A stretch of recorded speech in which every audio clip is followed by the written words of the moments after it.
right, last choice on here. I got to go with my favorite movie of all time, Terminator 2, Judgment Day. So this is one, I remember the context of watching it. We were at a family reunion. My mom's side of the family would always do these family reunions in different cities and things like that. And we're at one of these, and her cousin, Ronnie, was like, "Oh, you got to watch Terminator 2. Like, it's amazing. It's like the best action movie ever." And he's like trying to sell my mom, and she's like, "Isn't it like really violent?" And he's like, "Oh no, I mean it's called the Terminator, but like, you know, he's like doesn't want to kill people, so he's like shooting guys in the kneecaps. It's actually funny." And he's like selling it as this comedy, and so she's like, okay. And so like I remember going down in the basement, which I live in Texas. There's no basements in Texas, so even being in a state where there were basements, that was like I went into a basement to watch a movie. And so we go down in the basement, and they put on this movie, and I just remember like Ronnie making the jokes about he won't kill people, and watch it, and then the images in my mind being in the basement is the minigun just mowing the cars down, but he's not killing anybody. It's like, this is incredible. This is the most amazing thing that I've ever seen. And this coming right after Jurassic Park, obviously, those are kind of the two movies that were the big groundbreaking CGI computer graphics are going mainstream. And it's once again, you're watching this film and it has all the practical stunts that you'd seen in movies before, but done better. Plus the CGI that we've never seen, liquid metal morphing transformations like that ever before. And once again, you look at it so many years later and you go, yeah, this is more believable and convincing than so much stuff that we get today.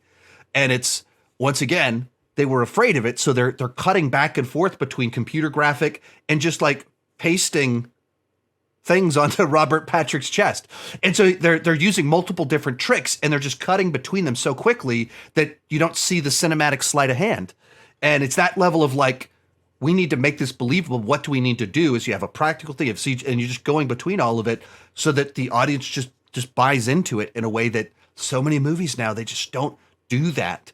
But yeah, that's one of those ones that was just like, so formative. And I think that same weekend, then we somehow were able to, we went back to my cousin's house and he had the first Terminator. So had that spoiled for me a little bit, but then we watched the second one or the first one after the second one, maybe that same weekend, but on the same family reunion trip. But Terminator 2 is the one that was like, going back to what we just talked about, once again, R-rated movie with toys for kids.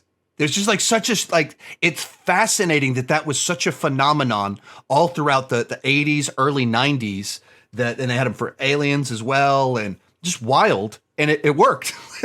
These are still our favorite movies. It's like a movie that is just so broadly accessible, even as an R-rated movie, to where like nobody watched Terminator and went, "Oh, this kiddie movie. They threw a kid in it," and you're like, "Follow this." But at the same time, it has a kid in it, so it makes it that much more accessible to younger audiences.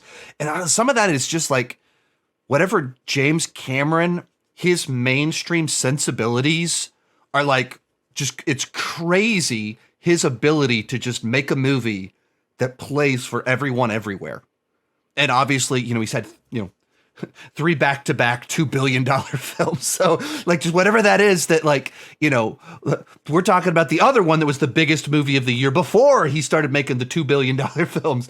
And it's just like that whatever his ability to just craft movies that are just so mainstream, but not in a way that feels like they feel like James Cameron movies, but also play for everyone.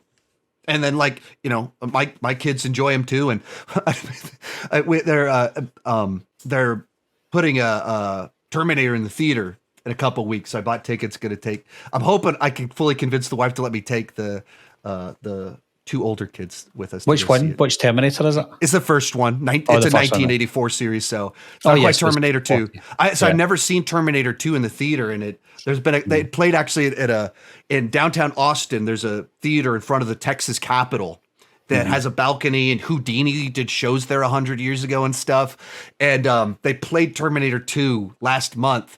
And I was almost going to go, but it was just too busy. I couldn't make it. So I was like, oh, man. But at least I can see the Terminator in a couple weeks. Meeting adjourned. I'll be right back. What are you waiting get you, Barbara. Ever played Skin the Cat? Someone's in the back!